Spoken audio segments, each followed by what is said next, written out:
आज मी तांदळाच्या पिठाची चकली बनवणार आहे। अगदी झटपट, कमी साहित्यामध्ये आणि इथे भाजणीही करायची गरज नाही आपल्याला। इतकी छान खुसखुशीत आणि कुरकुरीत ही चकली बनणार आहे। त्यासाठी साहित्य बघू। यामध्ये मी घेतलं आहे हे तांदळाचं पीठ घेतलं आहे। साधे तांदूळ घेतले आहे मी राशनचे आणि ते धुवून घ्यायचे, सुकवून चक्कीवरून दळून आणायचे आहेत।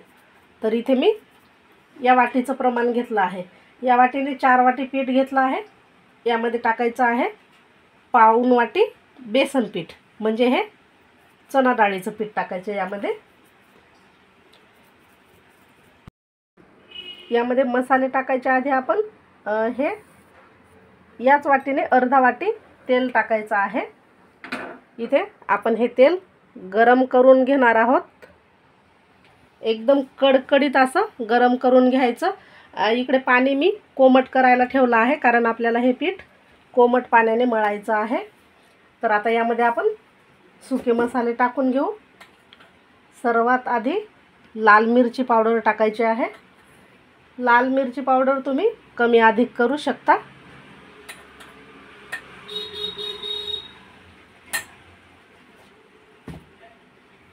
पांढरे तीळ टाकायचे।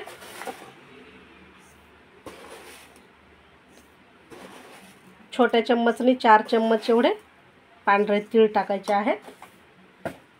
चवीनुसार मीठ,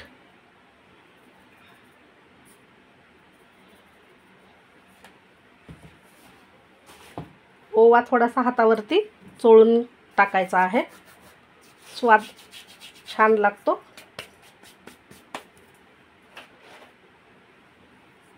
जिरं, हे अख्खं जिरं आहे, तेही थोडंसं असं हातावरती क्रश करून टाकायचं।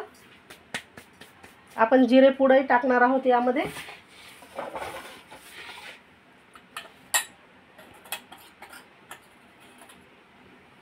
जिऱ्याची पूड टाकायची, ही मी घरी बनवलेली आहे।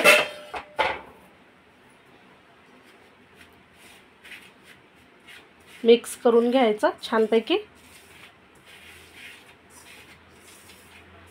तुम्ही यामध्ये थोडासा रवाही टाकू शकता। आता मी फक्त बेसन पीठ टाकलं आहे। तेल थोडंसं अजून गरम होऊ द्यायचं आहे।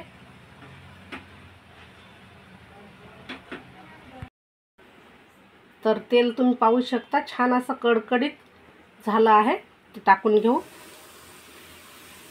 असा पिठाचा चर्र आवाज आला पाहिजे, यामुळेच चकली छान अशी खुसखुशीत बनणार आहे। आता हे खूप गरम असल्यामुळे आधी चम्मचने मिक्स करून घ्यायचं। सुरुवातीला हाताने अजिबात मिक्स करू नका तेल, कारण खूप गरम केलेलं आहे।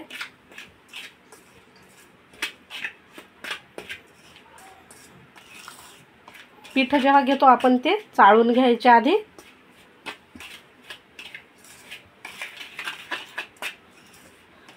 आता मी हाताने हे छानपैकी असं मिक्स करून घेते।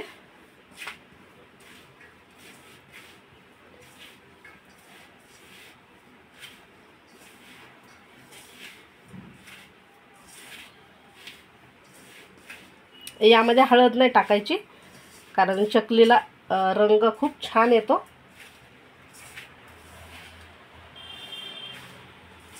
तर इथे पहा, सर्व आपण हे मिक्स करून घेतलं आणि हे अशी पिठाची मूठ वळायला लागली की समजायचं आपलं हे पीठ परफेक्ट तयार झालं आहे। आता आपण लगेचच कोमट पाण्याने हे पीठ भिजवून घेणार आहोत। थोडं थोडं पाणी टाकायचं, हळूहळू असं मिक्स करत जायचं आहे।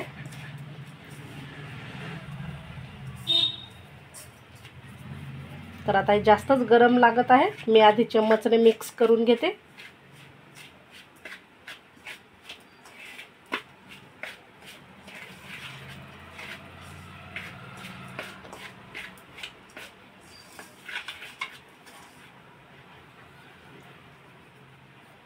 आता हाताने पीठ भिजवून घ्यायचं आहे।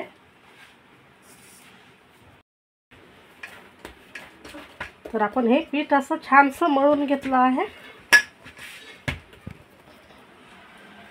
आता इथे हा चकलीचा साचा घ्यायचा आहे.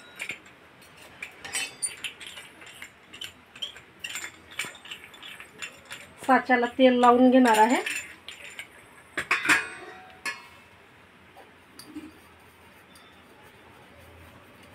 जास्त नाही, अगदी थोडंसं तेल लावायचं आणि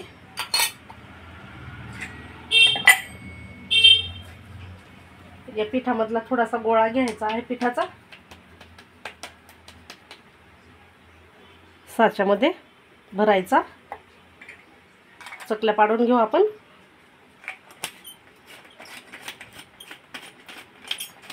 तुम्ही इथे पेपरवरही ह्या चकल्या टाकू शकता. मी पोळपाट घेतला आहे.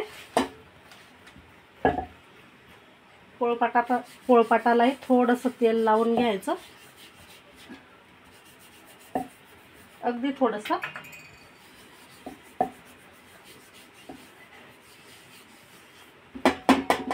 आणि चकल्या पाडून घ्यायच्या.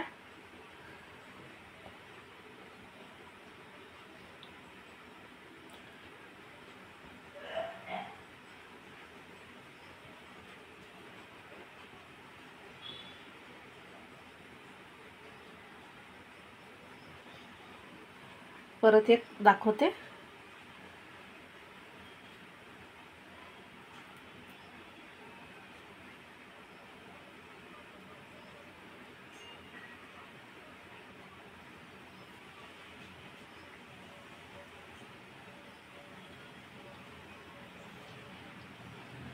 फक्त हे जे टोक आहे ते चिटकवून घ्यायचं आहे.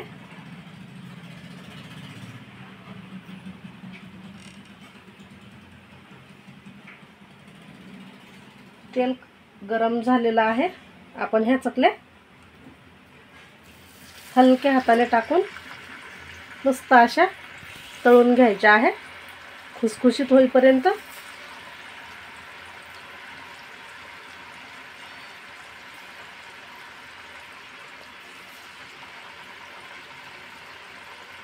एकदाच नाही टाकायच्या जास्त, थोड्या थोड्या करून आपण ह्या तळून घेणार आहोत. दोन्ही साईडने तळायच्या आहेत.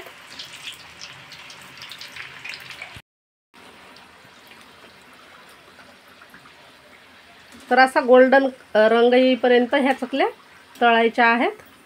इथे तुम्ही पाहू शकता छान अशा तळून झाल्या आहे ह्या चकल्या आणि मस्त रंग आलेला आहे आणि किती छान हे काटेरी आलेले आहे. याला काटे काटे दिसत आहेत. तर अशाच प्रकारे मी ह्या सर्व चकल्या तळून घेते. तर आपल्या चकल्या तयार आहेत आणि तुम्ही पाहू शकता किती छान अशा दिसत आहेत. तेवढ्याच चविष्टही आहेत. अगदी खुसखुशीत झाल्या आहेत. म्हणजे असं वाटतच नाही की ह्या बिना भाजणीच्या चकल्या बनवलेल्या आहेत. तर इथे तुम्ही पाहू शकता मस्त. नक्कीच तुम्ही एकदा बनवून बघा, म्हणजे तुम्हाला कळेल की किती छान चविष्ट अशा ह्या कमी साहित्यामध्ये चकल्या बनवता येतात. आणि कशा झाल्या नक्कीच कमेंटद्वारे कळवा मला. व्हिडिओ आवडल्यास लाईक शेअर करा. अजून चॅनलला सबस्क्राईब केलं नसेल तर चॅनलला सबस्क्राईब करा. पुन्हा भेटू आपण अशाच छानशा रेसिपीसह.